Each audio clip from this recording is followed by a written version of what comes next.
Assalamualaikum warahmatullahi wabarakatuh.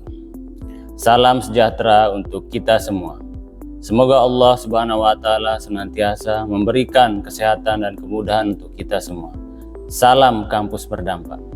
Perkenalkan, nama saya M. Taufik. Saya merupakan salah satu dosen di STKP Hamzar, Provinsi Nusa Tenggara Barat. Saya berhome base di program studi pendidikan guru sekolah dasar dengan NIDN 08140787001. Selain sebagai dosen, saya juga diberikan kepercayaan oleh perguruan tinggi untuk memangku jabatan sebagai Kepala Program Studi Pendidikan Guru Sekolah Dasar atau Kaprodi PGSD.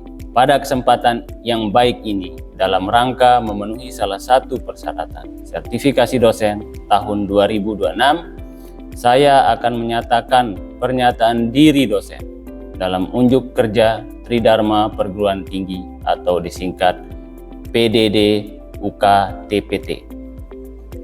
Menjadi seorang dosen akan wajib menjalani Tridharma Perguruan Tinggi, di mana Tridharma Perguruan Tinggi ini terdiri dari pengajaran, penelitian, dan pengabdian pada masyarakat.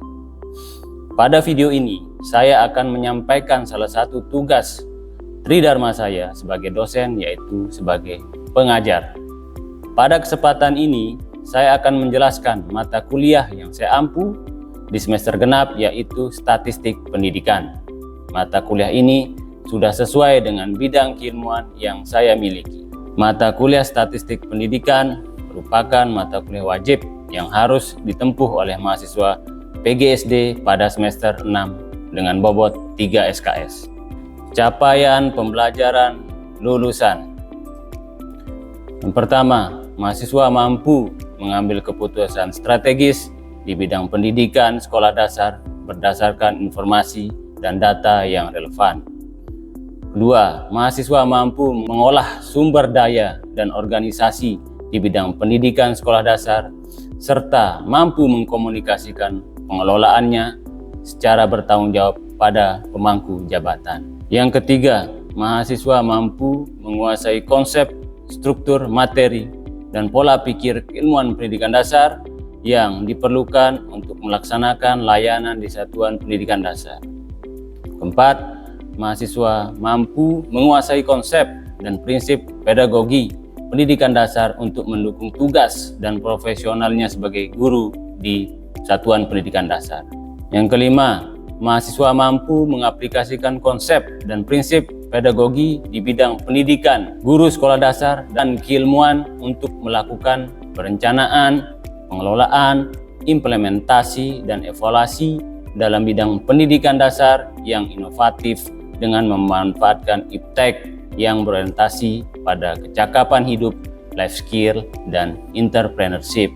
Keenam, mahasiswa mampu merancang, melaksanakan penelitian dan mempublikasi hasil sehingga dapat digunakan sebagai alternatif penyelesaian masalah di bidang pendidikan guru sekolah dasar. Yang ketujuh, mahasiswa mampu mengaplikasikan konsep, prinsip pedagogi di bidang pendidikan guru sekolah dasar dan keilmuan pendidikan guru sekolah dasar untuk melakukan perencanaan, pengelolaan, implementasi, dan evaluasi pelatihan yang inovatif. Yang terakhir, mahasiswa mampu merancang, melaksanakan penelitian, dan mempublikasi hasilnya sehingga dapat digunakan sebagai alternatif penyelesaian masalah di bidang pendidikan guru sekolah dasar. Keterampilan umum. Yang pertama, mampu menunjukkan kinerja mandiri, bermutu, dan terukur. Kedua, mampu mengambil keputusan secara tepat dalam konteks penyelesaian masalah di bidang statistik pendidikan berdasarkan hasil analisis informasi dan data. Yang ketiga, mampu bertanggung jawab atas capaian hasil kerja kelompok dan melakukan supervisi dan evaluasi terhadap penyelesaian pekerjaan yang ditugaskan kepada pekerjaan yang berada di bawah tanggung jawabnya. Keterampilan khusus. Yang pertama, mampu menerapkan prinsip dan teori yang berkaitan dengan statistik pendidikan. Yang kedua, mampu menerapkan pengetahuan konseptual di bidang statistik pendidikan di sekolah. Pengetahuan. Pertama, menguasai prinsip dan teori dalam bidang statistik pendidikan. Kedua, menguasai pengetahuan konseptual dalam bidang pengolahan data di bidang studi sekolah dasar.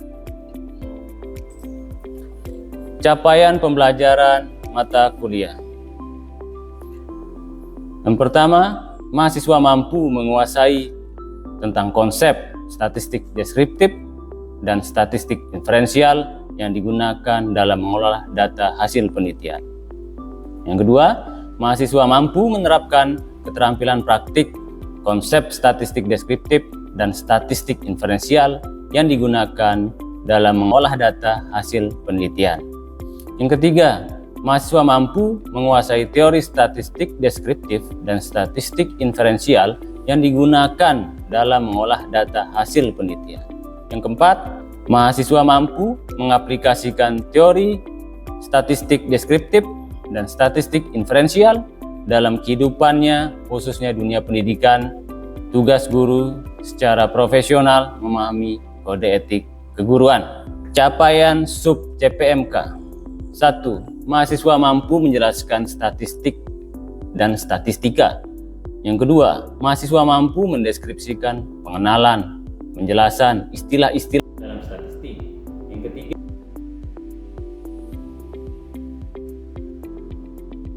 bentuk diagram dan tabel. Yang keempat, mahasiswa mampu mendeskripsikan ukuran pemusatan data. Yang kelima, mahasiswa mampu mendeskripsikan ukuran letak dalam pengolahan data. Yang keenam, mahasiswa mampu menjelaskan distribusi frekuensi.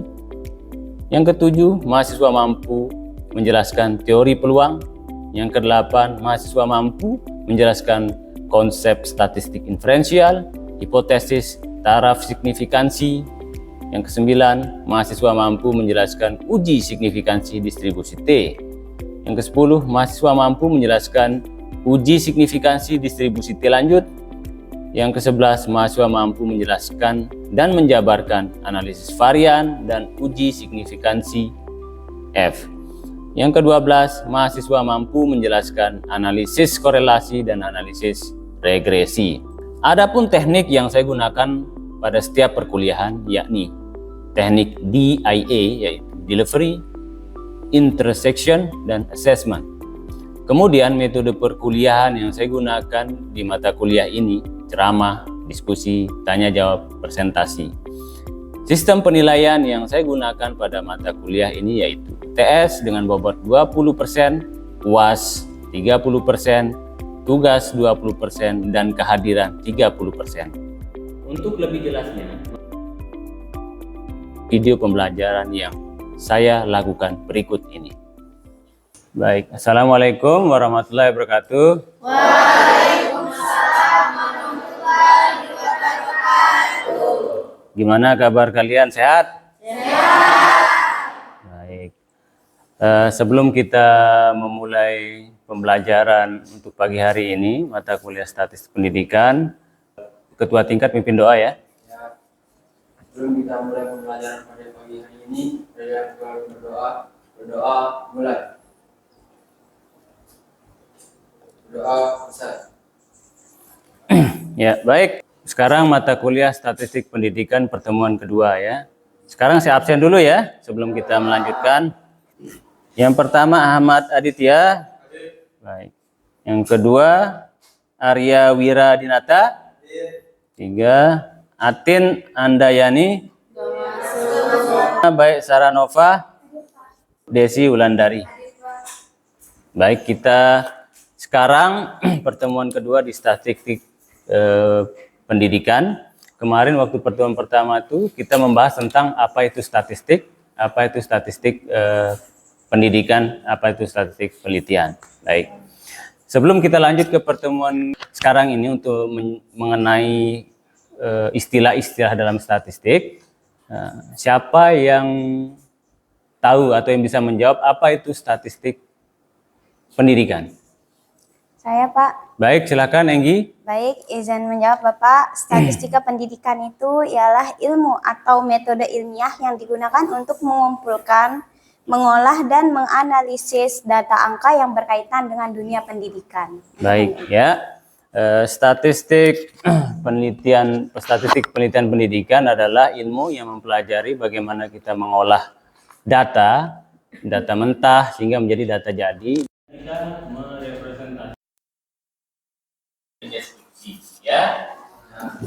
Sekarang kita lanjut di pertemuan kedua ini, istilah-istilah dalam statistik. Ya, yang pertama populasi ya.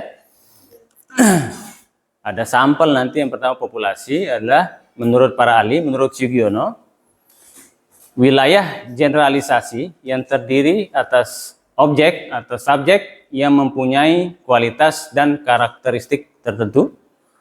Menurut Ari Kunto, populasi adalah keseluruhan subjek penelitian ya. Dari dua ahli tersebut kita bisa simpulkan populasi adalah sekelompok individu yang memiliki karakteristik yang sama menjadi dasar untuk pengumpulan data. Nah, contohnya misalnya kelas 3A populasinya jumlahnya berapa? 30. Oke. Jumlah populasi kelas 3A yaitu 30 orang mahasiswa. Baik. Nah, itu jumlah populasinya. Misalnya kalau kita bicara tentang negara misalnya, jumlah populasi atau jumlah penduduk Indonesia berapa?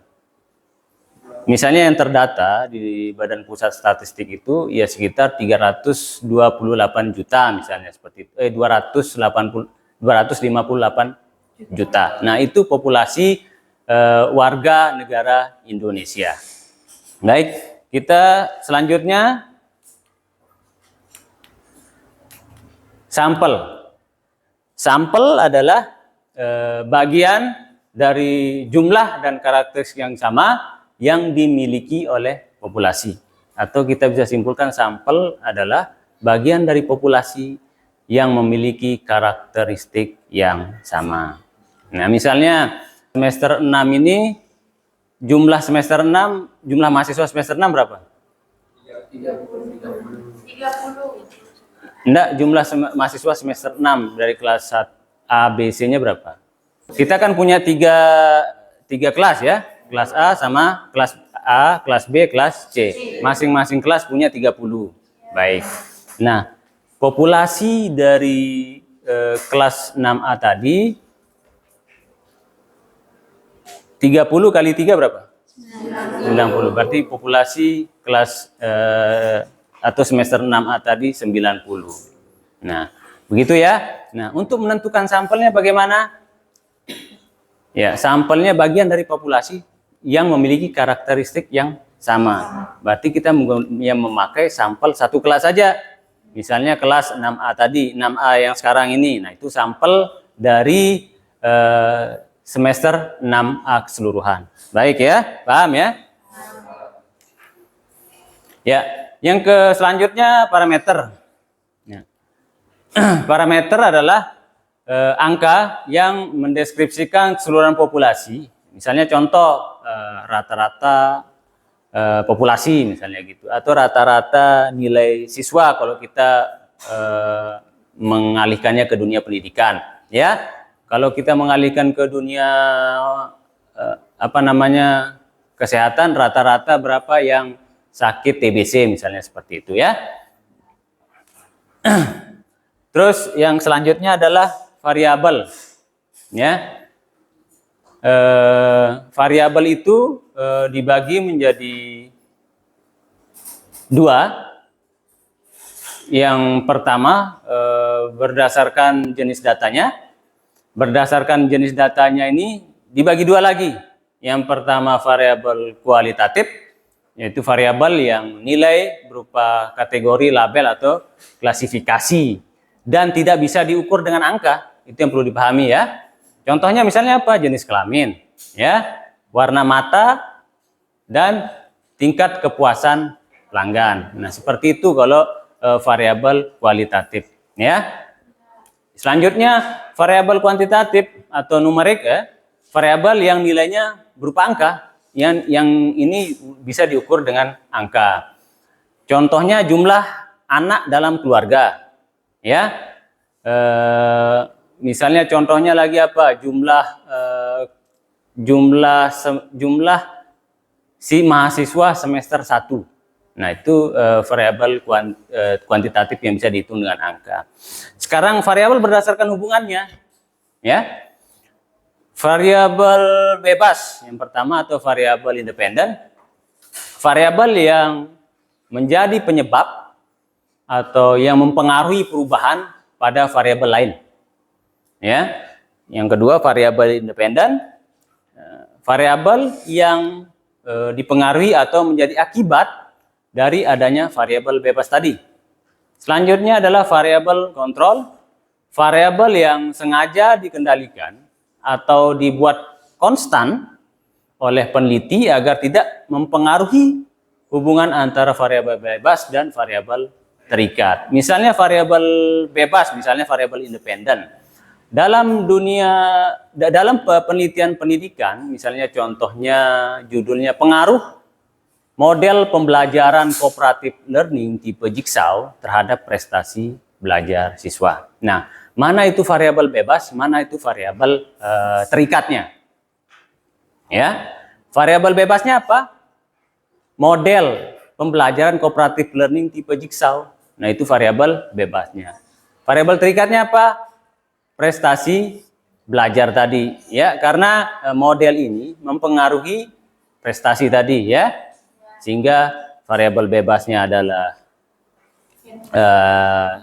model pendekatan secara Jigsaw dan variabel terikatnya adalah prestasi belajar siswa. Bisa dipahami, ya? Baik.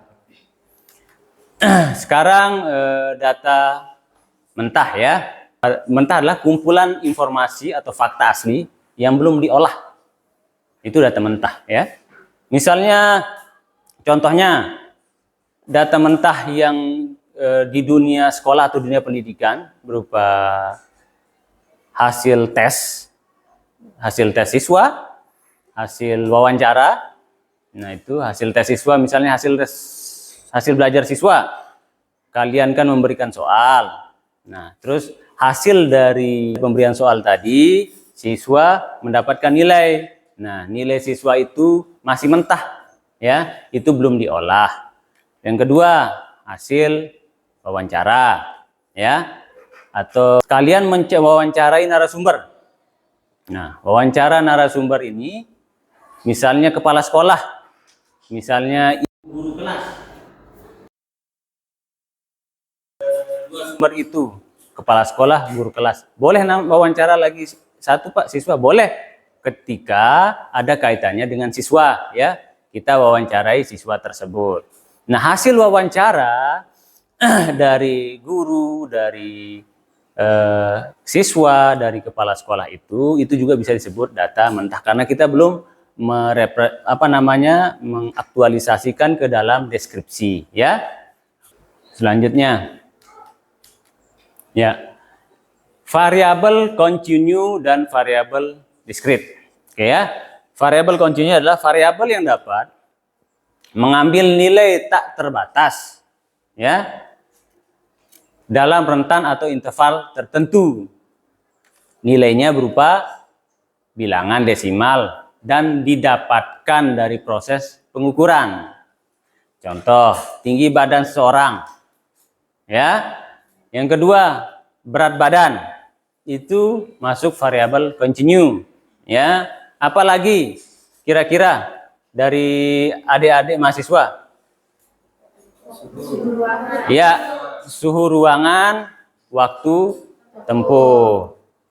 Itu merupakan variabel continue, ya. Intinya statistik ini, ilmu yang statistik ini adalah ilmu keseharian kita pada dasarnya, yang kita baru mengetahui ketika kita sudah mempelajari statistik tadi, ya. Kita menghitung tinggi badan, menghitung rata-rata nilai siswa, menghitung suhu. Ternyata ketika kita mempelajari dengan seksama, diolah menjadi suatu angka, dan kita rumuskan dalam rumusan ilmu statistik, maka kita lihat kehidupan sehari-hari kita ini bisa diukur dengan statistik tadi ya, ilmu tentang rata-rata, mean, median, modus, dan sebagainya. Baik, yang selanjutnya variabel discrete ya. Variabel discrete adalah variabel yang nilainya dapat dihitung dan merupakan jumlah yang pasti. Tidak memiliki nilai di antara celahnya atau bilangan cacah. Contohnya misalnya begini. Jumlah anak dalam sebuah keluarga ya, tidak mungkin jumlah anaknya 2,5. Ya, setengahnya kemana? Begitu ya. Walaupun dia kecil tapi dihitung 1. Walaupun dia baru melahirkan dihitung 1. Yang kedua, jumlah kendaraan yang melewati gerbang tol itu banyak sekali. Ya, jumlah kendaraan yang melewati gerbang tol itu bahkan bisa ratusan per hari ya. Kita bahkan bisa ngantri itu ketika jalur mudik itu. Jalur mudik di gerbang tol itu kita ngantri. Waktu pada saat saya mudik kuliah dulu, kita ngantri di gerbang tol itu panjang sekali ya. Dan yang kedua, jumlah siswa yang hadir di kelas ya. Nah, itu merupakan variabel discrete ya. Baik, sekarang dari hasil pemaparan saya tadi, kira-kira ada pertanyaan enggak dari kalian tentang apa itu statistik, tentang apa yang ingin kalian tanyakan tentang statistik dan lain hal berkaitan dengan statistik? Silakan, Tifa. Baik Pak, terima kasih. Saya izin bertanya, mengapa kita perlu menggunakan sampel dalam melakukan penelitian? Baik, pertanyaan yang bagus sekali. Kan ada dua itu. Pertama populasi, yang kedua sampel ya. Kenapa kita menggunakan sampel dalam penelitian? Sekarang populasi itu adalah seluruh subjek yang akan kita lakukan penelitian, gunakan dalam penelitian. Kalau kita menggunakan seluruh atau semuanya populasi, kira-kira apa yang menjadi hambatan kita? Ya, waktu yang begitu panjang. Yang kedua, tenaga kita terkuras karena banyak sekali yang harus kita teliti, populasinya banyak. Kenapa menggunakan sampel? Yang pertama, efisiensi ya, dari segi anggaran. Kita efisien di anggaran ya, bisa kita hemat anggaran. Yang kedua, waktu yang bisa kita pangkas jika kita menggunakan sampel dalam penelitian, dan hasilnya itu signifikan ya. Artinya hasil dari populasi dan sampel itu sama kalau jika kita melakukan penelitian dengan populasi dan kita melakukan penelitian dengan sampel, hasilnya sama. Tetapi yang membedakannya itu kita menggunakan sampel, yaitu efisiensi waktu, biaya, dan lain sebagainya. Baik. Ada pertanyaan lagi? Saya Pak. Ya, silakan Erin. Jadi pertanyaan saya, bagaimana kita menentukan sampel jika populasi kita sedikit atau 30 orang? Baik, bagaimana kita menentukan sampel jika populasi kita sedikit ya? Ini pertanyaan yang menarik, yang sering sekali terjadi, apalagi di dunia pendidikan ini misalnya. Contoh terkhusus di Kabupaten Lombok Utara. Contoh saja, ya, ketika kita melakukan kakak tingkat kalian kemarin, tahun lalu, dan yang sekarang lagi proses penelitian skripsi, itu banyak sekali kendala-kendala yang dihadapi. Pak, kita menemukan satu kelas itu, padahal kita mau melakukan penelitian kuantitatif, mencari pengaruh. Apakah kita bisa menggunakan satu kelas? Bisa menggunakan satu kelas. Nah, kenapa menggunakan satu kelas sampelnya itu sama dengan populasi? Artinya adalah sampel jenuh namanya. Sampel jenuh adalah teknik pengambilan sampel yang nilainya sama dengan populasi, ya. Sampel jenuh, misalnya contohnya begini. Kalian punya satu kelas itu siswanya 30 misalnya di Kabupaten Lombok Utara. Ketika kalian melakukan penelitian kelak ya, 30, hanya satu kelas. Apakah bisa kalian melakukan penelitian pengaruh misalnya? untuk membandingkan kalau metode eksperimen kan ada kelas kontrol, ada kelas eksperimen. Berarti kita harus memiliki 2 kelas. Nah, tapi dengan populasi yang terbatas dan sampel yang juga terbatas, maka penelitian itu tetap berjalan dengan metode eksperimen kuantitatif tadi. Nah, sampelnya dinamakan sampel jenuh, ya. Sampel jenuh tadi seluruh populasi dijadikan sampel. Baik, sampai di sini paham ya? Ada lagi penanya? Saya, Pak. Silakan. Pertanyaan saya di sini, apa saja contoh variabel bebas dan terikat dalam judul penelitian pendidikan? Ya, baik, banyak sekali contoh variabel bebas dan terikat dalam dunia judul-judul penelitian pendidikan, khususnya di sekolah-sekolah ya. Kakak kalian juga banyak sekali mengambil judul itu, dan sampai sekarang sudah berapa tahun ini mengambil judul kuantitatif, kualitatif, konsisten dengan itu. Ya, ada juga PTK. Baik, variabel bebasnya contohnya begini. Mungkin sudah saya jelaskan tadi bagaimana menentukan variabel bebas dan variabel terikat dalam dunia, judul penelitian di pendidikan. Misalnya contoh pengaruh pendekatan open ended ya terhadap hasil belajar matematika di sekolah dasar ya, di sekolah dasar. Nah, itu. Mana variabel bebasnya? Variabel bebasnya tadi apa? Pendekatan open ended. Ya, itu variabel bebasnya. Variabel terikatnya apa? Hasil belajar matematika, ya. Karena open ended ini yang mempengaruhi hasil belajar matematika siswa tadi. Baik, paham ya? Baik, dari sekian pemaparan saya tadi, pembelajaran statistik adalah pembelajaran yang pada dasarnya kita ada di sekitar kita, yang kita pahami, ternyata, oh ini statistik ternyata, oh ini perhitungannya menggunakan statistik. Contohnya saya jelaskan tadi, menghitung rata-rata nilai siswa, menghitung rata-rata nilai kelas, menghitung rata-rata harga kebutuhan pokok misalnya, yang menghitung inflasi misalnya begitu, menghitung di Badan Pusat Statistik Nasional misalnya menghitung rata-rata pertumbuhan ekonomi warga negara atau ekonomi negara Indonesia ini, itu menggunakan perhitungan-perhitungan statistik. Nah, ketika kita statistik ini diarahkan ke dunia pendidikan, maka ini untuk perhitungan di dunia pendidikan, semisal ya penelitian berupa judul-judul pendidikan, pengaruh, kuantitatif, kualitatif, dan PTK. Ya, ketika statistik diarahkan ke dunia bisnis misalnya, bagaimana statistik ini menghitung inflasi, menghitung tingkatan ekonomi, menghitung harga kebutuhan pokok misalnya. Ketika statistik dia diarahkan dunia kesehatan dan lain sebagainya, yang kita memang tidak nyangka ternyata statistik ini luas dalam arti perhitungan dan menginterpretasikan datanya, bahwa tanpa kita sadari ternyata statistik ini kita dalam dunia kerja, dunia kehidupan sehari-hari sangat dibutuhkan ya.